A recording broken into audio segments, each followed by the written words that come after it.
شروع کرتا ہوں اللہ تعالیٰ کے نام سے جو بڑا مہربان نہایت رحم والا ہے۔ ام المومنین عائشہ رضی اللہ تعالیٰ عنہا کہتی ہیں کہ میں نے رسول اللہ صلی اللہ علیہ وآلہ وسلم کو فرماتے سنا، مومن اپنی خوش اخلاقی سے روزے دار اور رات کو قیام کرنے والے کا درجہ پا لیتا ہے۔ ابو درداء رضی اللہ تعالیٰ عنہ کہتے ہیں کہ نبی اکرم صلی اللہ علیہ وآلہ وسلم نے فرمایا،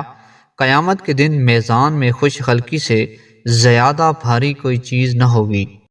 ابو امامہ رضی اللہ تعالیٰ عنہ کہتے ہیں کہ رسول اللہ صلی اللہ علیہ وآلہ وسلم نے فرمایا، میں اس شخص کے لیے جنت کے اندر ایک گھر کا ضامن ہوں جو لڑائی جھگڑا ترک کر دے اگرچہ وہ حق پر ہو، اور جنت کے بیچوں بیچ ایک گھر کا اس شخص کے لیے جو جھوٹ بولنا چھوڑ دے اگرچہ وہ ہنسی مذاق ہی میں ہو، اور جنت کی بلندی میں ایک گھر کا اس شخص کے لیے جو خوش خلق ہو۔ ابو مسعود رضی اللہ تعالیٰ عنہ کہتے ہیں کہ رسول اللہ صلی اللہ علیہ وآلہ وسلم نے فرمایا، سابقہ نبوتوں کے کلام میں سے باقی ماندہ چیزیں جو لوگوں کو ملی ہیں ان میں سے ایک یہ بھی ہے، جب تمہیں شرم نہ ہو تو جو چاہو کرو۔